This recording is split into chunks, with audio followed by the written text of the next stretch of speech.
আচ্ছা, হজের ব্যাপারটা আসলে কি? হজ করতে কাবা ঘরে কেন যেতে হয়? নিজ নিজ এলাকায় কেন হজ করা যায় না? কাবা তাওয়াফের কারণটা আসলে কি? এই যে শয়তানকে পাথর মারা হয়, সেটারই বা উদ্দেশ্য কি? হাজরে আসওয়াদে সবাইকে চুমু খাইতে হবে, এটাই বা কেন? তাছাড়া অমুসলিমদের জন্য হজের ময়দানে প্রবেশ নিষিদ্ধ, এর আবার কারণ কি? অমুসলিমরা হজের ময়দানে থাকলে কি এমন অসুবিধা? তার চাইতে বড় প্রশ্ন হলো, হজের জন্য রংবিহীন সেলাইবিহীন সাদা কাপড় কেন পরতে হয়? জোব্বা পাঞ্জাবি পরে বা স্যুটকোট পরে কেন হজ করা যায় না? বন্ধুরা, হজ সম্পর্কে আমরা ছোটবেলা থেকেই কতগুলো নিয়ম কানুনের কথাই কেবল শুনে এসেছি, কিন্তু এসব নিয়ম কানুন, বিধিনিষেধ ও রীতিনীতি কেন দেওয়া হয়েছে, এসবের উদ্দেশ্য কি, কাজ কি, সেটা আমাদেরকে কেউই বলেনি। ফলে আমাদের হাজিরা হজ করতে যাচ্ছেন, নিয়ম কানুন পালন করছেন আর ঘরে ফিরে আসছেন, কিন্তু তাদের নিজেদেরও চরিত্রের বিশেষ কোনো পরিবর্তন আসছে না। হতভাগা এই মুসলিম উম্মারও চেহারায় কোনো পরিবর্তন আসছে না। অথচ রাসূল সাল্লাল্লাহু আলাইহি সাল্লাম সারা জীবনে হজ করেছেন মাত্র একবার, আর সেই এক হজেই পাল্টে গিয়েছিল পুরো আরব উপদ্বীপের ভাগ্য। বন্ধুরা, আজকের ভিডিওতে আমরা হজ ও হজের বিভিন্ন নিয়ম কানুন ও রীতিনীতির কোনটার কি উদ্দেশ্য, কোনটার কি কাজ, সেটা জেনে নিব ইনশাল্লাহ। আশা করি ভিডিওটা মনোযোগ দিয়ে শেষ পর্যন্ত দেখবেন। প্রথমেই জানা যাক হজ আসলে কি। বন্ধুরা, বর্তমানে মনে করা হয় হজ হলো আল্লাহর ডাকে সাড়া দিয়ে তার কাবা ঘরে গিয়ে হাজিরা দেওয়া। তো ভাইজান, আল্লাহর ডাকে সাড়া দিতে আপনাকে 1000 মাইল পথ পাড়ি দিয়ে মক্কায় যেতে হবে কেন? আল্লাহ কি শুধু কাবা ঘরেই আছেন? তিনি তো বলেছেন তিনি আমাদের ঘাড়ের রগের চাইতেও নিকটে আছেন। আমরা যেখান থেকেই তার ডাকে সাড়া দেই তিনি আমাদের কথা শুনবেন। কিন্তু হজের নিয়ম হচ্ছে সারা পৃথিবী থেকে লক্ষ লক্ষ মুসলমান হাজার হাজার মাইল পথ পাড়ি দিয়ে মক্কায় একটা নির্দিষ্ট স্থানে একত্রিত হওয়া। তাছাড়া হজে প্রচুর নিয়ম কানুন অনুসরণ করতে হয়। লক্ষ লক্ষ মানুষের ভিড়ে শত শত নিয়ম শৃঙ্খলা অনুসরণ করে কি আল্লাহকে ভালোভাবে ডাকা যায়, নাকি একাকে নিভৃতে মনোযোগ দিয়ে ডাকা যায়? অবশ্যই একা একা ভালোভাবে ডাকা যায়, কিন্তু হজের নিয়ম হচ্ছে লক্ষ লক্ষ মানুষের ভিড়ে উপস্থিত হওয়া। এ থেকেই বোঝা যায় হজ শুধুই একটি উপাসনা সর্বস্ব বিষয় নয়, এর অন্য কোনো জাগতিক উদ্দেশ্যও আছে।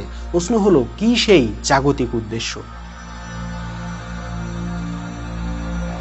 বন্ধুরা, প্রকৃতপক্ষে হজ হলো মুসলিম উম্মার বার্ষিক মহাসম্মেলন। আমি জানি এই কথাটা একটু কঠিন শোনাচ্ছে, তাই সহজে বোঝার জন্য আরেকটু বিস্তারিত বলা যায়। দেখেন, ইসলামের সিস্টেম হলো পুরো মুসলিম উম্মা হবে এক জাতি এবং তাদের ইমাম বা কেন্দ্রীয় নেতা হবেন একজন।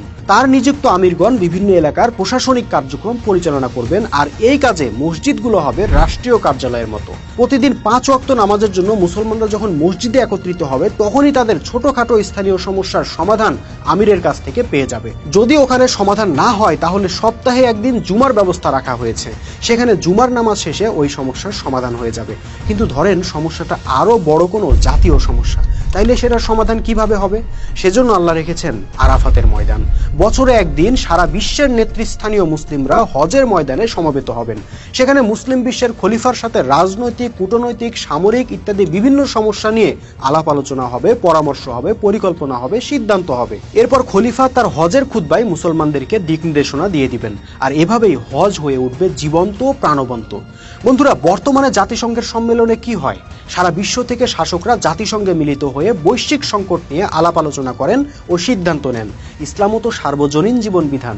কাজে সারা বিশ্বের মুসলমানরা যাতে বছরে একবার একত্রিত হয়ে আলোচনা পরামর্শ করে সিদ্ধান্ত নিতে পারে, সেজন্য আল্লাহ দিয়েছেন হজের বিধান। এখানে প্রশ্ন আসতে পারে, তাহলে হজ কি শুধুই একটা মহাসম্মেলন? এর সঙ্গে কি আধ্যাত্মিকতার বা পরকালের কোনো সম্পর্ক নেই? অবশ্যই আছে। বন্ধুরা, এতক্ষণ যেটা বললাম সেটা হলো হজের জাগতিক পার্ট, কিন্তু এর আরেকটা পার্ট আছে যা আধ্যাত্মিক, সেটা এই ভিডিওর শেষে বলা হবে ইনশাল্লাহ। আপাতত এখন জানা যাক হজের সময় কাবা তাওয়াফ করতে হয় কেন। আমরা সবাই জানি হজের অন্যতম একটা নিয়ম হলো কাবা ঘর তাওয়াফ করা। এই যে কাবা ঘর তাওয়াফ করা, এর মানেটা আসলে কি? এটা কি কখনো ভেবে দেখেছি আমরা?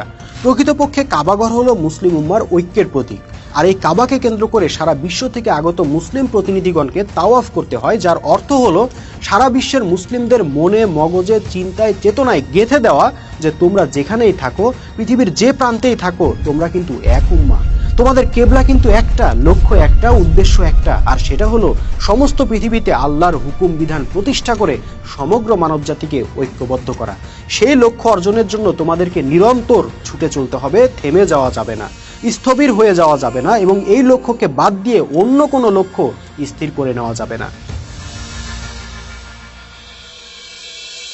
বন্ধুরা, হজের আরেকটা আনুষ্ঠানিকতা হলো শয়তানকে পাথর মারা।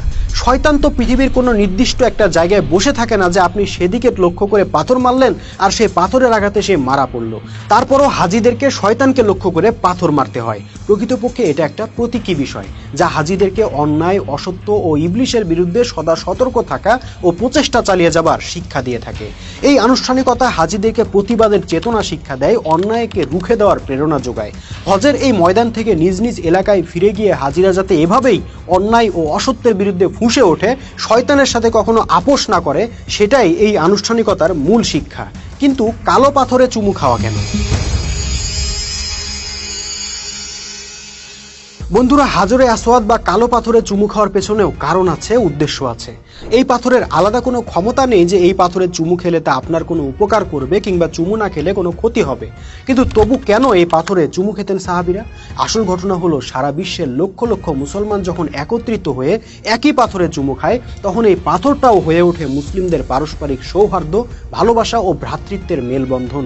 দুইজন ব্যক্তি যদি এক প্লেটে খাবার খায়, আমরা সেটা দেখে বুঝে নেই তাদের বন্ধুত্ব কতটা গভীর।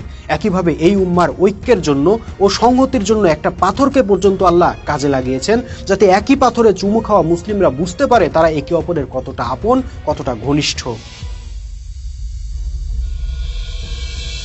বন্ধুরা, সাহাবীদের যুগে যখন হজ হতো, মক্কার নির্দিষ্ট এলাকায় কোনো অমুসলিম ব্যক্তি প্রবেশ করতে পারতো না। আজকের যুগেও দেখবেন মক্কায় নির্দিষ্ট একটা এলাকা অমুসলিমদের জন্য নিষিদ্ধ। কিন্তু এর কারণ কি? অমুসলিমরা মুসলিমদের হজের দৃশ্য, নামাজের দৃশ্য এসব দেখলে অসুবিধাটা কোথায়? আসলে এই নিষেধাজ্ঞার অন্য কারণ আছে।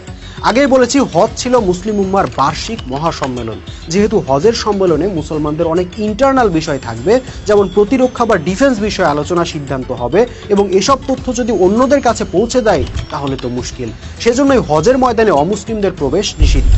অনেকটা আধুনিক যুগের ক্যান্টনমেন্টগুলোতে যেমন সবার প্রবেশাধিকার থাকে না, একমাত্র ডিফেন্সের লোকেরাই প্রবেশ করতে পারেন, ঠিক তেমনি হজের ময়দানও সবার জন্য উন্মুক্ত নয়। বন্ধুরা, এখানেই হজের আধ্যাত্মিকতার দিক সম্পর্কিত। দেখুন, ইসলামের সকল আমলেরই দুইটা দিক আছে, একটা জাগতিক আর একটা আধ্যাত্মিক। হজেরও তাই। হজের ময়দান একদিক থেকে মুসলিম উম্মার বার্ষিক মহাসম্মেলন, যা থেকে তাদের জাগতিক বিভিন্ন সংকটের সমাধান আসবে, একইভাবে কিন্তু এটা আধ্যাত্মিকতারও নিখুঁত একটা মহড়া। হজের ময়দানে দুনিয়াবি ভোগবিলাসিতার কোনো সুযোগ নেই। এখানে ধনী, গরিব, সাদা, কালো নির্বিশেষে সবাই যার যার দুনিয়াবি শান শওকত ছেড়ে দিয়ে 2 পিস সেলাইবিহীন কাপড় পরে আল্লাহর সামনে হাজিরা দিয়ে বলছেন, লাব্বাইক আল্লাহুম্মা লাব্বাইক। এ যেন একখণ্ড হাসরের ময়দান, যেন সবাই সবকিছু পেছনে ছেড়ে শুধু আল্লাহর সন্তুষ্টির জন্য ভিক্ষুকের বেশে উপস্থিত হয়েছেন আল্লাহর ডাকে। হজের সময় এই মানুষগুলোর আত্মার ফরিয়াদ হবে এমন যে, হে আল্লাহ, আজকে যেভাবে আমি আমার সর্বস্ব পার্থিব সম্পদ, স্ত্রী, পুত্র, পরিজন, ঘর বাড়ি ছেড়ে তোমার ডাকে সাড়া দিয়ে এই ময়দানে এসে দাঁড়িয়েছি, একইভাবে যেন তোমার দিন প্রতিষ্ঠার সংগ্রামে আমার সমস্ত জীবন সম্পদ কুরবান করে হাসরের দিন তোমার সামনে মুমিনের মর্যাদা নিয়ে এভাবেই দাঁড়াতে পারি। তুমি আমাকে সেই তৌফিক দিও। বন্ধুরা, খেয়াল করেছেন কি, একদিকে জাতির লক্ষ্য অর্জনের জন্য জাগতিক বিভিন্ন প্ল্যান, পরিকল্পনা ও প্রচেষ্টায় শরিক হওয়া, জাতির ইমামের দিক নির্দেশনা ভালোমতো বুঝে নেওয়া, আরেকদিকে ব্যক্তিগতভাবে এই সমাবেশকে হাসরের মহড়া হিসেবে বিবেচনা করে দুনিয়াবি লোভ লালসা থেকে বেরিয়ে আসার শিক্ষা। এর চাইতে উত্তম ভারসাম্যপূর্ণ ব্যবস্থা আর কি হতে পারে? এই হলো হজ, প্রকৃত ইসলামের হজ। কিন্তু হায় দুর্ভাগ্য আমাদের, আজ আমাদের অখণ্ড একটা মুসলিম উম্মাও নেই, একজন ইমামও নেই। ইমাম যখন নেই, তখন আমাদের সংকটের সমাধান কে দিবে? কার নেতৃত্বে হবে উম্মার বার্ষিক মহাসম্মেলন? কে দিবে সিদ্ধান্ত? না, কেউ নেই। যারাও বা আছেন, সেই মুসলিম নেতারা এখন আর জাগতিক সংকট সমাধানের জন্য হজের দিনে আরাফাতের ময়দানে ছুটে যান না।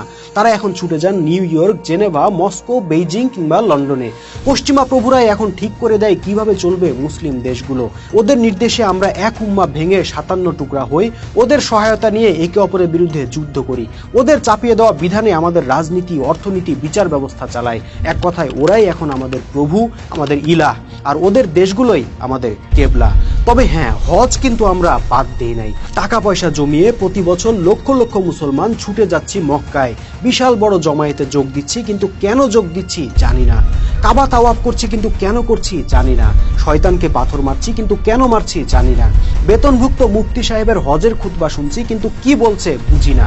সেলাইবিহীন কাপড় পরে সাফা মারওয়ায় দৌড়াদৌড়ি করছি, কিন্তু কেন করছি জানি না। শুধু জানি হজ করতে যাইতে হবে, গেলে অনেক সওয়াব হবে, দেশে ফিরলে সবাই হাজী সাহেব বলবে ইত্যাদি। তাহলে কি হজে যাব না?